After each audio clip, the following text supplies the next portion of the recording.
When you're ready. One, One, two, two, three. three. Yay! Yay!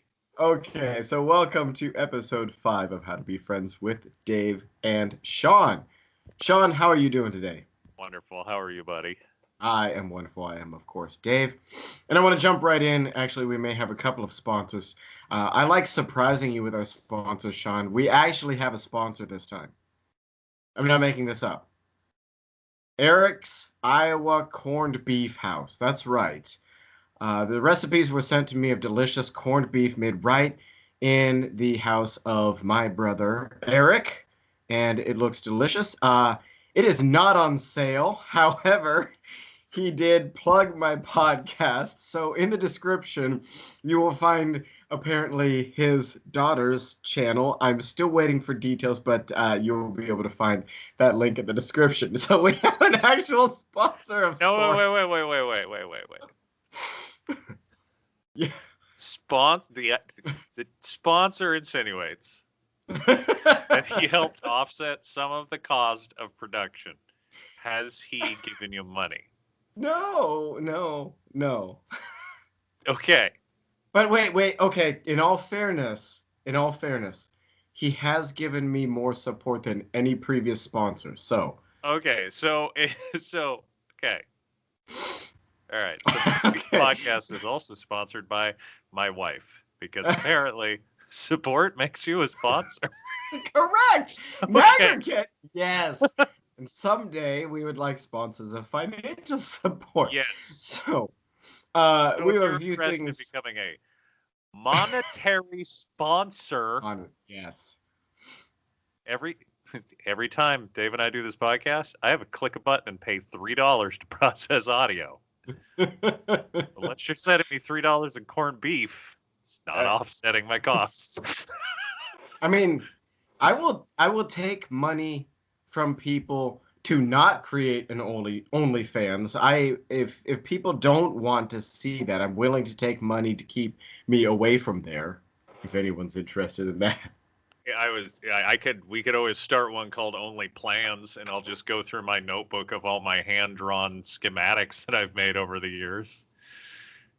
One of those $3 for unlimited access to my Only Plans for a heavy-duty workbench. Oh my god. Okay, so let's get to the point here. Let's get to the monkey.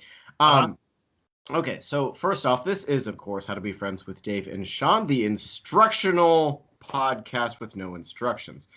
We've got some awesome things to talk about this podcast. We got some bits of news that I want to bring up. We apparently know it was very cool to see that they figured out what type of bomb was used in the Nashville bombing. I think that was pretty cool. We've got some unique car news. Do not park your Hyundai Tucson indoors. I'd like to talk about that. Don't do it. If you're listening and you have a Hyundai Tucson, get it out. Yeah, park it in your driveway. We might talk about a couple of movies that are better than the book. We might talk about our invasion of the capital of people who weren't Canadian. So, how do you feel about all that, Mr. Shawn? Yeah. Let's just fire off on that because I'm pretty sure that's been covered quite a bit. I feel wonderful about all those topics. Yeah, the capital thing sucked. Let's move on. I want to say this about this. 2 things, okay? Anyone who's been a fan of this podcast, the whole 5 of you, actually 10, we got like 10 subscribers, the whole 10 of you. That was the first time that I was embarrassed to have voted for Trump. However, that being said, he's given you so many opportunities. Well, okay. To be fair, he's kind of like family in the regard that he can do embarrassing things, but you just kind of shrug a lot of them off. That was genuinely embarrassing, and I want to be clear. Okay, so this was a unique opportunity for people on the right to feel what it was like for people on the left to have their protests co-opted by total a-holes who just wanted to be violent, okay?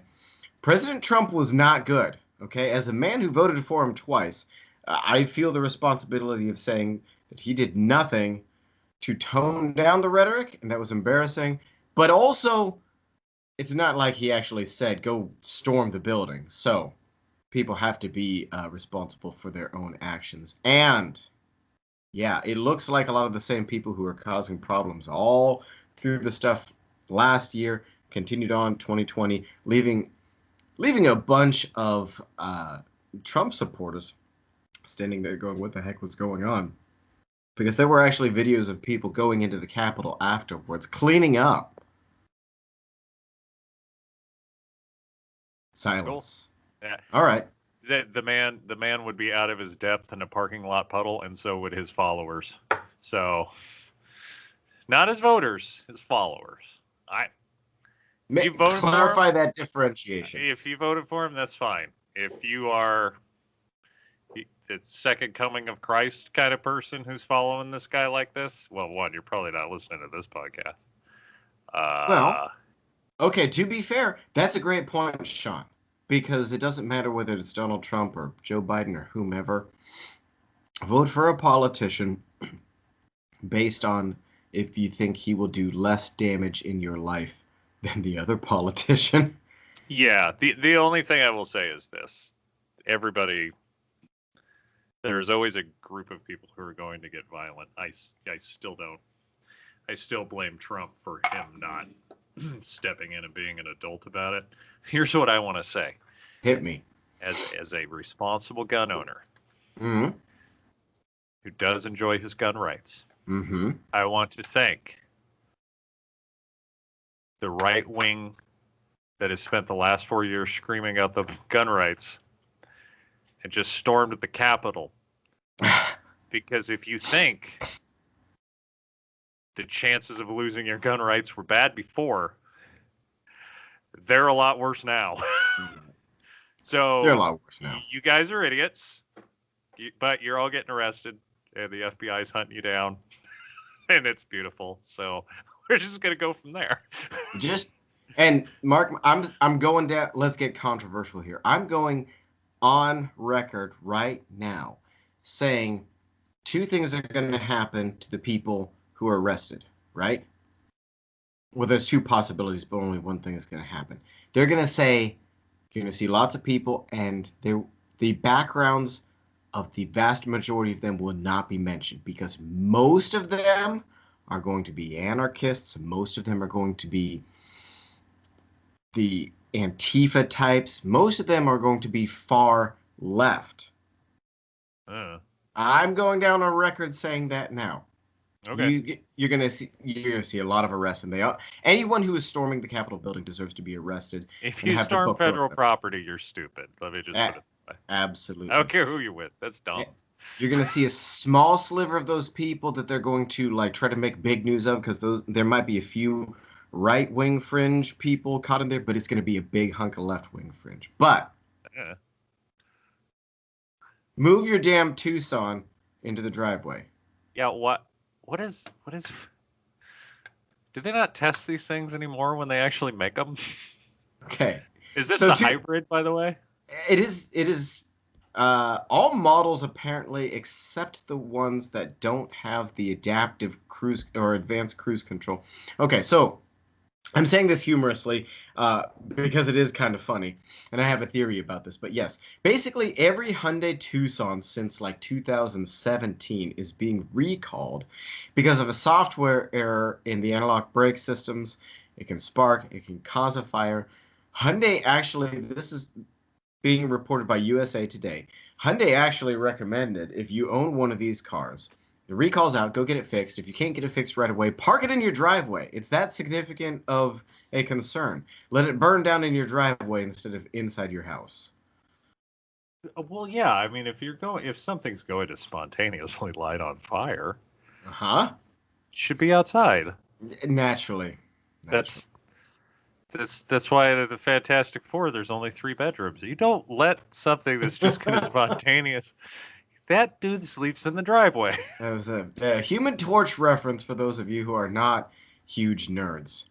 He has a nightmare and he turns into a giant ball of flame, and that dude's going to send the curtains up. Yes. So if you were the Human Torch or a Hyundai Tucson, which, Mhm. by the way, this is the problem with technical advancement. This is what happens when things get very complicated. Occasionally, things light on fire. Which, leads right to my conspiracy theory about this. Okay.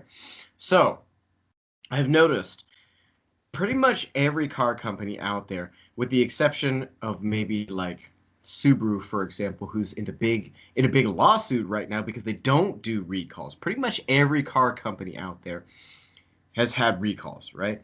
And I've started to notice a trend that it's more and more software related, which supports what you're saying, more complicated, more problems. My conspiracy theory is that it goes along with planned obsolescence. People design their cars with the point that they'll fall apart, they'll not be worth keeping anymore. You go buy a new one. I think there's the same thing going on with recalls. You allow for a certain margin of error with your software because it's very easy to just bring that into the dealership, reprogram it, and in that opportunity, you can get trade-ins, you can upsell people and stuff, sell a set of tires. Do you understand what I'm saying? I can understand your ideology there. Uh-huh. I can understand it. I Uh-huh. don't. I would, but I understand where you're coming from there. Yeah. You think it's just okay, so I'm presuming that what you're saying is that it's just them being dumb. Um. Well, yeah. It's one of those things where one the problem with cars is you can. It's easy to design a computer or a phone that is static for the most part. We know that my computer isn't going to bounce down the road for 150,000 miles and develop a short and things like that. It's easy to plan for things like that. We know that the solid state hardware inside a phone is pretty, durable. This is actually an extremely common problem on a lot of older cars. Jeeps had this problem for a long time, where the fault in the system was that the wire loom coming off of the computer wasn't well enough supported. And over time, as you drove and this thing bounced up and down, it would loosen itself and then you'd see a fault. Say loom again. Loom. But as far as planned obsolescence, and the reason the hitch in your giddy up, I think there is that you believe that most Americans need a reason to go out and spend more money. It's a very consumerist society, and honestly, people would rather just lease a car every 3 years. Nevertheless, I'm not willing to call this conspiracy theory debunked. I'm not debunked. I'm not saying. I'm just saying. I love a good conspiracy theory. I think that puts way too much credit to Hyundai. Yeah, maybe. Honestly, I think they're better off just kind of half-assing cars out the door like they are now. I mean, when's the last time you saw a Jeep? Jeep is always in the news. When was the last time you saw like a regular get released and not recalled because they screwed up the steering or the brakes? It happens all the time. And then as soon as it happens, they do something like who was the Star Trek actor who was killed by his Jeep? You're talking about Anton Yelchin, sweet boy. Yeah. Yeah, we were all sad to see him go. Now, because of that, for instance, and this just happened yesterday. Hand to God, not making this up. I got into not Anton Yelchin dying. What you're talking about, just to clarify. Yes. I got into my father's truck to back it up and move it so we could move a couple of cars around. So I swung open the door, popped in the seat, started the truck, put it in reverse. The truck immediately stopped, locked up, beeped at me, and threw me a message that said, "Vehicle has been automatically placed in park. Closed door, shift to park, then to drive and release parking brake." Because I tried to put it in reverse while the door was open, this thing brought itself to a screaming halt, automatically set its parking brake, and then was like, and by the way, you have to manually rotate the knob from park to reverse now, stupid. The truck did everything it could to not let me back up with the door open. I can totally drive away with the rear hatch on my Outlander open, and the SUV beeps at me. It says, "Are you sure you want to do this?" But it still lets me do it. But it is accidents like that that lead to us putting more technology in a car for safety, creating more points of failure. That's technology for you. Get a 20-year-old car like me. There's nothing safe about it. Throw your kids in there. Let them roll over. It'll be all right. It'll be fine. It'll be fine. Toughen them up. Okay. Now, a common issue that we all share. This is a hard shift, by the way. Okay. You've been sitting at... You go sit down at a restaurant with your wife, significant other. Stick with me. Don't be back scared. In 2019. Okay. Okay. All right. So you sit down at a restaurant with your significant other. Yes. And she says, "Oh, I'm not hungry." So you order your food, and she proceeds to eyeball it and eyeball you until you either give her some, or she says, "Oh, can I?" Or she just starts taking, right? Okay. I'm evoking this image because I want anyone listening to think about that whole... Children do this too. They just eyeball things that they want, right? It turns out that that's one of the ways that kangaroos communicate. Did you hear about this? I read kangaroos can learn to communicate with humans. Correct. I am not, to be clear, I am not calling our spouse's significant others kangaroos. You know what? Although it's not really an insult. If either of my ex-wives had massive Velociraptor 4 claws on their legs, I'm sure they would have gutted me like a kangaroo would. But call me wife a roo. I don't. Yeah. No. No, as reported by Newsmax, kangaroos have domesticated kangaroos, which sounds awesome. In captivity, have learned to communicate with humans by doing a couple of different behaviors. They will either lock in, stare at what they want. Researchers were using food, which is why I bring up the restaurant to illustrate that. So they'll stare at what they want until they get it, or they'll do that whole you're gonna eat that sort of thing until you figure it out. Oh, okay. Yes. Okay. Which is fair. They say it was dogs that we domesticated first. And I feel like that's a damn shame. If we had gotten kangaroos first... okay, so on the one hand, it'd be wonderful to have a pet kangaroo, but now I just realized we would have the pug version of a kangaroo. Right, exactly. If you domesticated a kangaroo, you'd have like a... I don't know. Smash-faced, fat-bodied, no-legged kangaroo. Yeah, you'd have like a labradoodle or something. Oh! So, as we learn about kangaroos, let's not imagine that. So, if I need to learn to communicate with somebody, I just stare at something or I look down and look up at it. Yeah. That tells them I want it. In an unrelated piece of research, there was a study that actually showed that dogs figured out the exact same thing. In a reverse perspective, dogs, even as young as puppies, learn to read humans' eyes very quickly because they learn that's a method of communication. Huh. Yeah. That's pretty cool to just think that. I mean, it is a form of communication. I was really hoping it was like Bobo the gorilla and I could like sign a kangaroo or something, but. Well. Yeah. Let me take this moment to say... That is pretty cool. If we can get some sponsors sufficient to support us to do so, you and I will make a project to advance communication with kangaroos. So we need sponsors to pay for a trip to Australia. Which is wonderful. So we can go chase a very dangerous animal around and try to communicate with it. Just protect your gutty wutts. They're just... Yeah. They're big fans of gutting people. Protect your lower bits there. And shout out to the late... Wasn't it Johnny Cash who tried to fight a kangaroo when he was drunk? I don't know. I do remember the video of that dude just cold cocking a kangaroo that was attacking his dog, though. Well, if you're listening to this podcast, you have a lot to Google right now. So enjoy that. Before you before you jump into the next topic, Hit me. last week we talked about the Doom Patrol. Uh-huh. You have watched a couple episodes since then. 2 episodes, yes.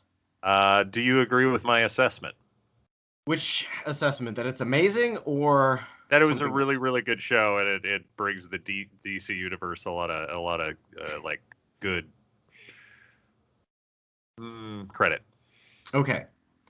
Here's my quick review of 2 episodes. 2 episodes, all right? Number 1, it is great to see Brendan Fraser back.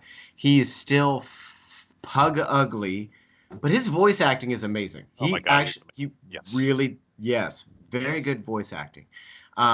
He does bring the heart to the show as well. Alan Tudyk so far is being wasted. That's bothering me. You're introduced with Alan Tudyk throwing his gigantic smile at Nazis, and then you don't see him again until the end of the episode, at which point he's mostly CG, and that's disappointing. But that may only be disappointing to Alan Tudyk fans such as myself. Okay. So I will say this about Doom Patrol. If you need a new show and you have a spare 4 hours, watch it, okay? Because episodes 1 and 2 so far are meh. They're not bad. They got a lot of good. They got a lot of bad, right? I'm totally going to agree with you there. I thought it got much better closer to episode 4, 5, or 6. And that's what I'm saying. And in reality, this kind of illustrates part of the problem with streaming shows that's developing is they're not putting together shows that are independently good. When broadcast shows that only show, take The Mandalorian for example, just for comparison, okay? Each and every episode of The Mandalorian was very formulaic, but that allowed them to release, it allowed them to release it in streaming format in such a way that they could do it 1 week at a time, and people were hung on because you had a completed storyline and an advanced greater story arc. Yeah, I'm with you there. Yeah. Mm-hmm. Okay, my favorite show, for example, I'm gonna cite real quick, Daredevil. Very well written out in the way that it had the first 2 episodes of season 1. It had a nearly complete story arc in the first 2 episodes of season 1, and then it advanced the story from there. Yeah.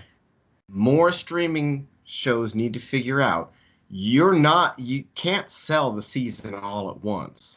Each episode has to be good.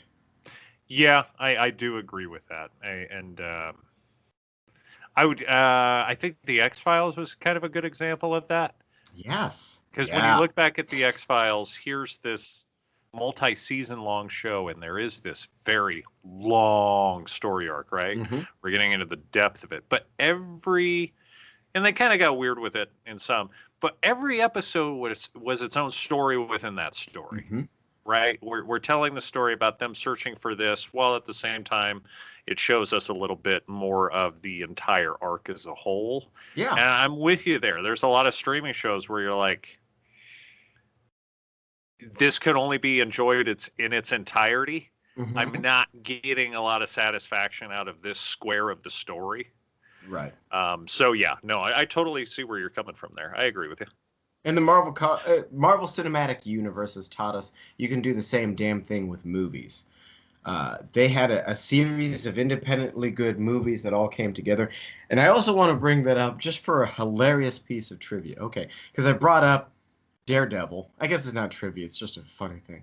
I brought up Daredevil. We all remember that Ben Affleck has a way of burning superheroes to the ground, which he did with my beloved Daredevil. Yeah. I tried to watch that the other day. It's incredibly bad. Yeah. That being said, because I tried to watch it the other day, I got to see the credits scroll, and it was also executive produced by Kevin Feige, the same guy who was successful with all of the recent MCU movies, which makes me sad because that means that I actually have to give more credit to Disney for giving him the reins in such a way that he could not make crap. Well, yeah. I mean, it doesn't matter how good of a craftsman you are. If somebody sits you down with a toothpick, you need the right tools. Correct. You need the right stuff to do your job. I don't know who did Green Lantern, but Poor Ryan Reynolds. I'm sorry. Yeah, hey, you know what? He So came back. He did came come back hard and fast hard and wet. and just so steamy and greasy and just baby oiled up. All right, so what's next on your list? Okay. Explain to me a fuel air bomb. Yeah, so this was interesting. I put this on there a couple weeks ago, which with everything that's happened, we almost forgot there was a giant bomb that went off in Nashville. On Christmas Day, a gentleman detonated an RV, what we would call a VBED, a vehicle-borne improvised explosive device. Nice. That caused a lot of damage. Later, it was in front of an AT&T place. They thought he was concerned about 5G. The guy obviously had mental health problems. But when they were watching the video, what they said was that they believed this was a thermobaric IED, which is very interesting because they had never seen a thermobaric IED used in terrorism before. Right. So when you talk about your standard improvised explosive device or explosive device for that example that I'm trying to put, usually we're looking at a solid or a liquid. So when we think about things like C4, it is a solid, right? It's angry Play-Doh. When we talk about napalm is basically sticky, burning, stuff. It's basically clingy gasoline. It's like that. Do you remember when they used to have, when we would get in our school lunches, the drinks in the plastic bottles, squeezers and so forth? They had one of those that was Jello in a plastic bottle. Yeah, basically. It was disgusting. That's a good example of how napalm is kind of like. Yeah. Napalm is angry Squeeze-Its. That was their name. Thank you. And then you, of course, have things where people make it out of fertilizer, which is basically a liquid. Okay, so you have all these things that burn or explode, even gunpowder. A thermobaric IED means that there is a aerosolized gas or fuel air mixture.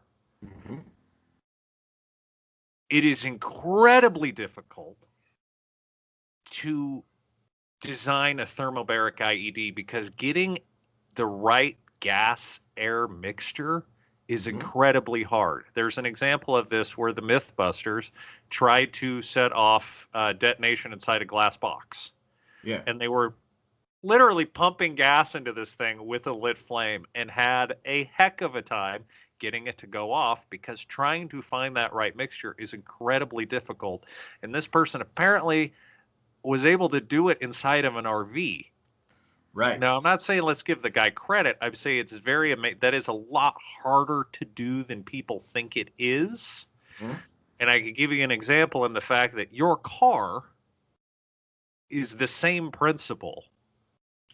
In order for your car to run, a very exacting mixture of gas and air has to be aerosolized inside of a chamber, put under compression, and then ignited at the right time. And as much as we take that for granted nowadays, that's an incredibly difficult thing to achieve. And, okay, to give credit where credit's due, this was reported by the Daily Beast. Reading through that article, and I haven't verified this, but it seems like it was true. These are so difficult to build that in the more than 20 years of fighting in the Middle East that we've done at this point, not once was there ever an aerosolized VBID used against our soldiers, or a standard fuel air bomb used against our soldiers. That's how difficult it is. That's how volatile it is. And the only one that I believe that has been used was by NATO or the U.S. military. They have a specific thermobaric bomb that is used specifically for penetrating deep underground, like into caves. The idea being, as opposed to an explosion, you just create a wall of expanded gas and fire. So you're talking about a very advanced. So as simple as it sounds, that it's still a considerably advanced piece of equipment. I just found it. I found it very interesting to see that. I don't think it's going to be a trend or anything like that. But No, the fact that he was able to make that happen, it's just kind of astounding to me. it is. It is the moral of the story as well. I'd like to remind everyone as we enter 2021, and I genuinely expect the apocalypse to start this year. The old saying, see something, say something. If you see someone pumping a bunch of unique gases into an RV, it might be worth mentioning that to Yeah. the FBI. Yeah. If you see a gentleman repeatedly going to his car and carrying rifle cases through your hotel lobby, up the stairs to his hotel room, say something. So, yes, thank you. Could you? We not here to in get- Las Vegas yeah. would appreciate you if you paid attention and said something. To be fair, you're in North Las Vegas. I've seen the difference between the two. North Las Vegas is lovely. It's pretty. Oh, It's pretty. apocalyptic-y. Okay, So, okay, so we're having a lot of fun with recommending Doom Patrol, doing a review of Wonder Woman 84. I want to give a couple of recommendations of at least 2 movies that are better than the book. okay. Okay? All right. So, spoiler alert, if you have not seen The Neverending Story or Kick-Ass, okay, they're both great movies in their own way, in their own right. However, if you've not seen them, pause this podcast, go watch them, pick up later, and I'm going to tell you what We're else. talking about the never-ending story on Kick-Ass. If you haven't seen that by now, sucks for you. We're going to give you spoilers. Okay, so the Neverending Story. Yeah, episode 3, spoilers. Like what? The Neverending Story. Okay, we've both seen The Neverending Story. The Neverending Story is a great classic 80s movie. Not necessarily because the special effects hold up anymore, although at the time they were incredible special effects. Not necessarily for any reason like that, but because it has incredible messages, and for 2 out of the 3 child actors, incredible acting. I'm talking about that kid who played Bastion. He was terrible. Okay. The arc of the story is that there is magic. It is within your imagination. We are all part of the never-ending story in sharing each other's stories. So believe in yourself, believe in the beautiful things you can create, and wonderful things will happen. Okay, it's pretty uplifting, right? Okay. All right. So the book combines Neverending Story 1 and 2. Don't bother with the Neverending Story 2. It was a trash pile. Okay. So, in the book, Bastion does nothing. Absolutely nothing. And the reason I say that is because some things are combined. But in the movie, Bastion goes along hearing all of the reading all of the wonderful things going on in Fantasia. Right. And finally, at the very end, when all of his friends in the book are at their worst, he finally decides to believe that this crazy thing going on is real, and he goes out and he calls out his mother's name and he saves Fantasia. Okay. That doesn't happen in the book. Okay. That scene where Fantasia's falling apart, he doesn't do a damn thing. He sits there like a little wiener and just gives up. And the characters in the book, although I'll give the author credit, this indicates that there's more magic to the book than the movie necessarily illustrates, but the characters in the book trap him. Okay. They put him in a paradox to force him to do that. Okay, then he gets to go into Fantasia, start movie 2. He goes through all of his adventures, and at the very end, he's got to like go to this pedestal and do his last wish to get everything back. Yeah.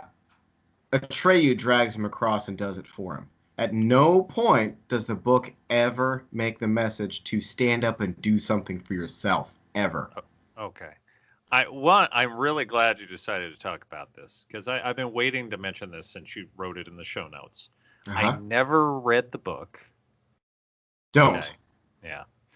The scene where Artax is in the swamp. Mm-hmm. Okay.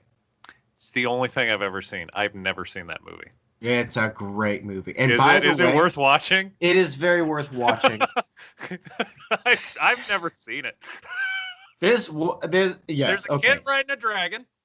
Yeah. There's a song, the Yeah. never-ending It's story. amazing. Yes. And then there's a horse dying in a swamp. That's all I've ever seen having to do with it. And thank you for bringing that up. That's another big reason. That is an iconic scene in movies. In the 80s, movies were willing to rip your child heart out and smash it on a desk to teach you a damn lesson. Yeah. I cried so many times in that scene. In the book, Artax talks and he goes full bore emo. He's just like, I just don't want to do it. And I'm like, stop. It's a lot more heart-wrenching when it's an innocent animal who has no more will to fight than when there's, I want to go to Hot Topic. This isn't a phase, Dad. Yeah, it's you broke the spirit of a horse. A horse, the most spiritual of creatures. Right. Thank you. So yes. As for Kick-Ass, wasn't Kick-Ass based off of a graphic novel or comic book? I know people try to make a distinction between graphic novels and comic books. It was a comic book. I said it. Okay. Wow. Yes. Okay. Words with pictures. Spoiler alert. Kick-Ass, about a bunch of people who want to be superheroes and then actually become superheroes. None of them actually have powers.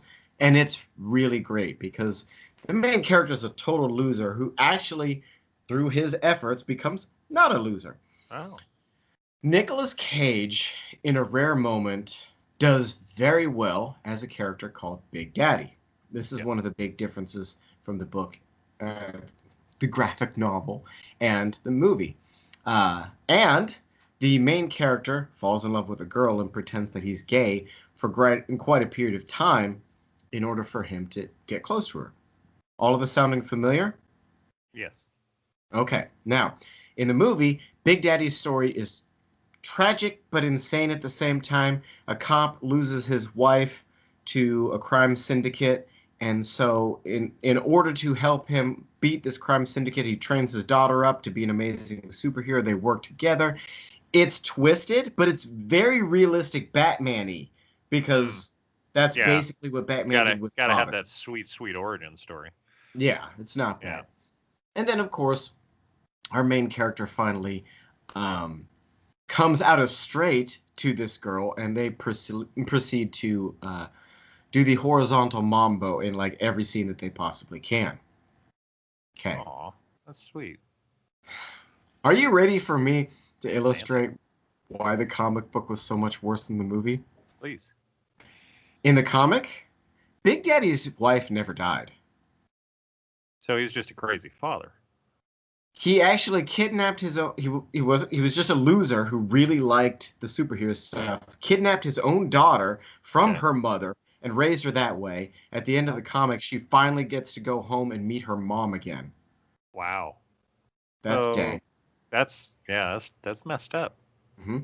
And our beloved hero, who also spends the comic becoming legit, at the end of the comic comes out as straight to his friend, who after all of his superhero adventures when he's already proven his mettle, and she proceeds to have her jock boyfriend beat the crap out of him. Oh. So if you want to be depressed, if you like that whole more realistic outcome, yeah. Right. You go to the comic. If you want a really good, really fun movie, go to Kick-Ass. It's a great movie. Yeah, I will say it was good. And also, I have made fun of Nicolas Cage last week and saying there were good and bad Nicolas Cage movies. I just want to say this. Nicolas Cage is a fantastic actor. It's just the role you put him in has to fit what he's good for. And he's fantastic in that role. Right. It has to be something that can be... Okay, I'm going to give him credit. It has to be one of two things. It has to be over the top. Right. Or, such as Raising Arizona, it needs to be like extremely low key. His range has no middle ground. It's either way up top or just boiled way down. But I mean, I've watched him in the new Netflix series. That's a perfect role for him. His voiceover is the dad in Croods and Croods 2. He's fantastic. So he's got a new show about the origin of cuss words. Oh my God, it's funny. What, you gotta watch it? It's really funny. It's really good. It's on my list. Have you ever wanted to watch Nicolas Cage for the intro on the first episode of a show, say the F word every way possible for like a solid minute and a half? Because I played that back 3 times. I want to make that my cell phone notification tone. I want to clarify sometimes there's no such thing as a spoiler depending on certain experiences. You can tell a person certain things, and there's no way to know how amazing it is. I suspect when I sit down and watch that, knowing that that's coming will not ruin it. It's how it opens. It's not a spoiler. That's its intro. I love it. Okay. All right. So, hard shift. Again, all right. I started this show by saying that this is an instructional video without any instructions. It does actually have instructions. You'll notice it's also about how to maintain a friendship at a distance, something we've covered very little of.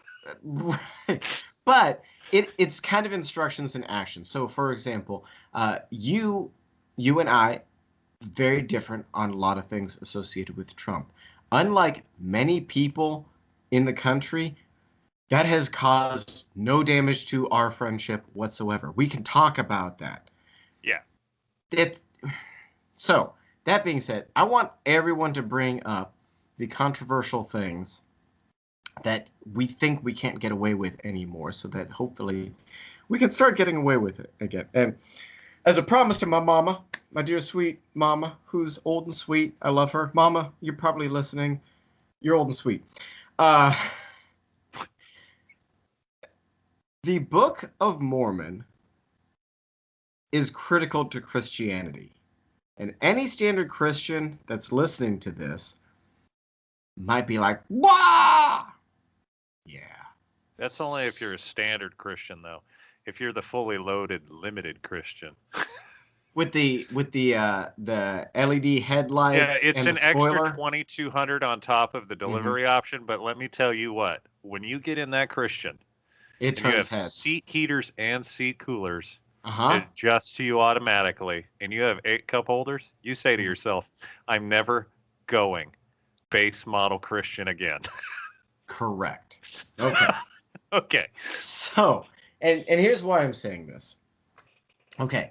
Immediately, any Christian who has read their Bible or listened to pastors a great deal will probably balk at the idea of including any portion of Mormonism or a lot of other Christian religions as Christian because of simple things that they're allowing themselves to get hung up on. Oh, you believe in 3 different personages in the Holy Trinity. It's actually one. Or you believe that you have to repent. Grace covers everything.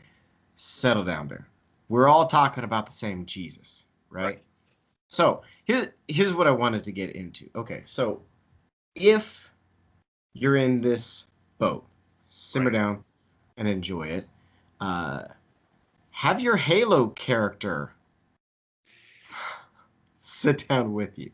Okay. It's still way too easy to break your concentration. So if you're in the boat of the Christian borscht, that's what you're saying. And I'm going to segue a little bit with a quick anecdote here. I had the blessing of being able to work at Blockbuster Video. Many wonderful stories from Blockbuster Video. And I made a joke one day that I regretted. During the day, when some soccer mom came in to rent a movie, it was one of the animated Bible movies like King of Dreams or something. I'm doing my customer service thing. The ladies, she brings the thing up, and I'm like, okay, find everything I want. She's like, yeah. She's like, have you seen this movie? I said, no, but the book is great. Yeah, it's a joke, you know. It's the Bible. Yeah, it's a great joke. Yeah. And she's like, "Oh, are you a born again Christian?" And I'm like, okay. At my retail job, I'm like, I guess so. And she's like, "Oh, do you accept Jesus Christ as your personal Lord and Savior and the only pathway back to Heavenly Father?" I don't remember exactly how she said it. I'm like, "Yeah, I believe that. I mean, it might be different from traditional Christianity, but yeah, that's what I believe." And she says, "Oh, okay. What do you mean?" I'm like, "Well, I'm Mormon. I'm Latter-day Saint." And she goes, "Oh, nice drop. Oh." Yeah. Oh. And she goes, "Well, read the last chapter of Revelations, and that's why you're wrong. Have a good day." And I'm like, Wow. Don't be that type of Christian. Wow. Yeah, don't be that person.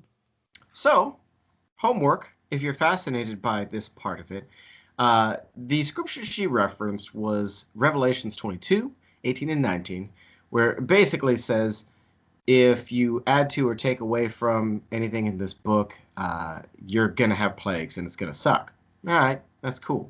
Nobody did that.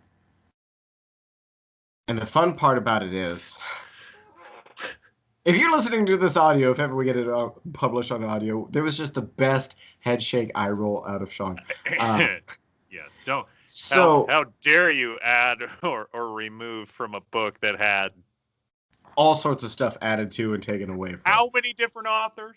Oh my goodness. And how many different editions. But to the point, this is okay. And speaking of, this is taken from the King James Version. If you go to Deuteronomy 4, 2, and 3, and Deuteronomy 12, 32, they both have the exact same language. So, if a person dismisses the Book of Mormon because of what's at the end of Revelations, they have also subsequently dismissed everything after the books of Moses. Okay. So, the moral of the story is, the thing is, I haven't read enough of any of it or retained enough of it. This is as somebody who was a baptized Southern Baptist Christian. nice. I still don't recall a lot of this. That's okay. That's what I'm here for. But see, here's the difference. This is why we get along. Now. As a Southern Baptist, what I remember from my religious studies was, you don't deserve the love of God. You're a piece of garbage. Praise Him. So, yeah, that's what I remember. Yeah. That, and they always wanted my money. And that's ubiquitous. So, but I do need to read those, because I don't know how they directly relate to the Book of Mormon, because I have read some of the Book of Mormon, but much like many books I start, even the religious ones, I'm like, the video was better. Right? So here's how it relates to the Book of Mormon, is that it actually follows a pattern that exists in scriptures that for some reason people don't like to acknowledge is there, which is that you had the first books of Moses. Right. And that was pretty good. And humankind kept going along, and God kept teaching humankind. And we get Christian favorites, Psalms and Proverbs, a bunch of other stuff coming along. Oof. Okay, cool. Finally, Christ comes along, and bam, you get the New Testament, right? And when Christ came along, the New Testament came along, suddenly everyone who agreed on those scriptures fractured. You had Jews saying, okay, we're not doing that. Forget that guy, all right? This is our scriptures, we're keeping it. And now you have a group of, a bulk of Christianity who accept the old stuff and the new stuff. And they're like, oh, that's sad, they don't understand that. Okay, so some stuff has happened since then, and a fellow by the name of Joseph Smith got some more instruction. Bam, it came out, and the exact same thing happened. A bunch of people said, no, we got what we need. Anyone who reads it finds that it's actually going to help our ever-beloved Bible. People are going to get pissed, like, well, the Bible doesn't need help. I'm not saying it does. Nobody's saying it does. Right. Here, let's say. Yeah, hit me. Go. I was just going to say, everybody needs to chill out about that stuff, okay? Because here's the deal. your scripture should be used to find positivity and guidance in life, no matter what that scripture is. Much like anything else, you can take it and use it as a guide for life to be a better person, or you can take it and use it as a guide for life to be an a-hole. It doesn't matter what parts of it you choose or decide to acknowledge or not acknowledge. The key is you use it to make yourself a better person and be better to those around you and live a better life. So if your first argument is, oh, you're that type of Christian, you are already so far off pace. You just need to back up. Yes. Okay? Stop ripping into people because JC threw out a hot new diss track, split everybody up. And now we got DJ JC. You got Tupac and Biggie splits going. You just calm down. We're all cut from the same cloth. It's not. Enjoy your rappers together too. That's and everybody has, and everybody goes, well, yeah, but they believe in this, and yeah, but everybody believes in something that we all find is, not something we agree with. It shouldn't make a difference. Correct. There is a lot of stuff as a pagan, I believe, that people don't agree with, and that's totally fine. The whole key is the main part of my belief is when I wake up in the morning, I treat others as nicely as possible to try to make myself and the people around me happy and be nice to them. That's all that matters. By the way, speaking of being pagan, we need to make a note for this. We might have to bring up when the giant Swedish man beat the crap out of us at Temple Square in Salt Lake City. And very much like the fact that you were a pagan. We'll save that for another episode. Yes, coming up very much like the fact that I'm a pagan. And Sergeant Mann, I don't know if he listens to this podcast. Oh, wait, what's he, an E8 now? Yeah, he is Sergeant Major Man now. Sergeant Major Man.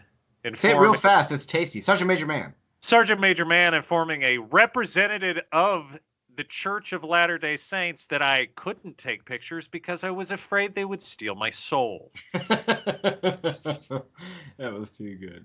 Okay. Too good. All right, so we got to wrap up. So obviously, if you're listening to this podcast, we got some good things coming next week already. Didn't get through everything that we wanted to get through. So let's go ahead and do our plugs. Shawn, what is your Twitter? Oh, I changed it. So it actually, it's... I can't remember it now. Well, you look that up. I'll go ahead. How to be friends with Shawn and Dave. Yes. But it's, you plug your thing. Okay, so I can be emailed at Latterdayliger@gmail.com. That's LATTERDAYLIGER@gmail.com. Comments do get to me because we don't have enough of a following yet for the racists to make me shut down the comments. And we would love those. Bring up questions about anything. Bring up comments about anything. We'll talk about it. My Twitter, or our Twitter, I guess, is HTBFWDAS. How to be friends with Shawn and David. David and Shawn. I keep messing that up because you always have a proclivity to put your name first. How to be friends with Dave and Shawn. I'm sorry about That's that. it.